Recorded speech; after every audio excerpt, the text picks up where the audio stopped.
Welcome back, everyone. Well, in today's video, we have major breaking news surrounding the Democrats' plans to hike your taxes. So we'll be talking about it all in today's video. Let's get started, dive right into the news. But before we do, as always, make sure you guys do a couple things for me. Number one, go ahead and smash the like button. I would greatly appreciate that. If you haven't already, make sure you are subscribed to this channel. Make sure you are subscribed and click that little notification bell as well. That little bell will notify you each and every time we do post a brand new video, upload a brand new update, or go live right here on this channel. So you're not going to miss a beat. Make sure you do those couple things for me. Now that you've done them, we can get started and dive right in. So that's right, House Democrats have unveiled a plan to hike taxes on Americans and corporations and businesses. This is to allow to fund their multi-trillion-dollar spending plan. This sweeping plan will dramatically expand the government-funded social safety net and will further push President Biden's Build Back Better agenda. The House Ways and Means Committee released this plan on Monday, and it will fund President Biden's $3.5 trillion climate change and family plan. First of all, it includes raising the corporate tax rate to 26.5% for businesses earning more than $5 million in income. The corporate rate would be lowered to 18% for small businesses earning less than $400,000. All other businesses would continue to pay the current rate of 21%. The Democrats are also planning to raise the top income tax rate to 39.6% from 37% for married couples who report taxable income of more than $450,000 annually, and for individuals who report more than $400,000. The proposal also includes a 3% surcharge on individual income above 5% and increases the top tax rate for capital gains, the proceeds from selling an asset, to 25%, up from 20%. Quite a significant increase. Under this plan, the IRS is projected to receive an additional $78 billion in funding in order to ramp up enforcement and crack down on tax evaders.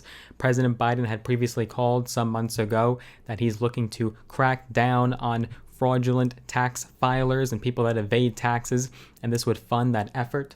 The proposal would also prevent rich individuals from contributing to their retirement plans, including IRAs, if the value exceeds $1 million. Now, right now, it is not totally clear about how much revenue that these tax increases would generate and whether or not they would fully fund the Democrats' partisan plans. These plans are expected to include federally funded paid family leave, as well as public education, expand that, establish community colleges, and combat climate change, with a whopping price tag of $3.5 trillion with a T. Now, these plans have zero Republican support. You can nitpick here and there which areas Republicans might have some support in, but overall, these are very partisan issues and would not get one vote from any Republican. So the Democrats are looking to surpass the Senate filibuster by the GOP and use, once again, the budget reconciliation process. So the proposals may ultimately change before the Democrats pass the final bill along a party line vote. And the House Ways and Means Committee is also slated to debate tax policy this week when it continues its markup of the spending package. So we'll probably have an overall better picture of what we can expect as far as tax increases and how it will fund the program. There was some compromise made. Biden didn't get everything that he wanted to see in this bill as far as the corporate tax rate and other areas. Now, progressive Democrats believe that $3.5 trillion is the minimum. They believe this is the least amount that we need to fight climate change and vastly expand the social safety net for our people. Whereas centrist Democrats are wary of another multi-trillion-dollar spending bill, particularly funded by a host of tax increases. This is as the coronavirus pandemic soared the budget deficit in the states to a record high. Democrats have incredibly slim congressional minorities, and so basically where we're at right now is the Democrats are hoping that they can get on board both centrists and progressives without losing their votes. For example, Senator Joe Manchin, a very moderate Democrat in the U.S. Senate, he has called for, quote, a pause in the reconciliation bill and has repeatedly said that he does not support passing another multi-trillion-dollar spending bill on top of the trillions that we have already spent throughout this pandemic. Senate Majority Leader Chuck Schumer will not have my vote on $3.5 trillion, and Chuck knows that, and we've talked about this. According to Manchin, he said this in an interview on CNN over the weekend. Other Democrats blasted Joe Manchin's stance. For example, Senator Bernie Sanders, who is the chairman of the Senate Budget Committee, He likewise pledged to tank the infrastructure bill unless it was accompanied by the reconciliation measure. So he's go big or go home. Meanwhile, some Senate Democrats have been crafting their own plans in addition to what the Democrats as a whole are pushing for. Like Senator Joe Manchin, he has pushed for a corporate rate of 25%. That's lower than the level endorsed by House Democrats, 26.5%, and the president, 28%.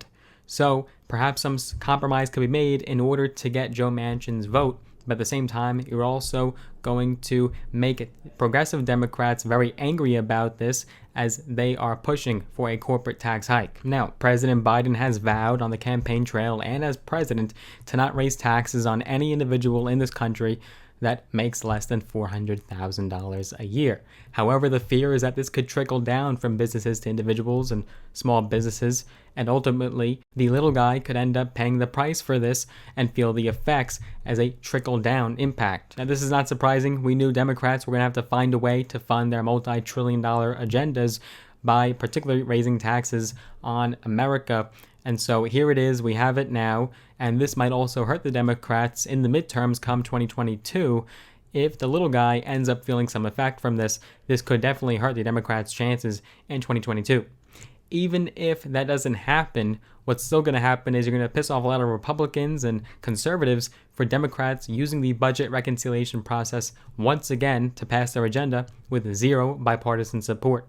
That is really going to tick off some Republicans. We'll see if the Democrats and President Biden can push this through.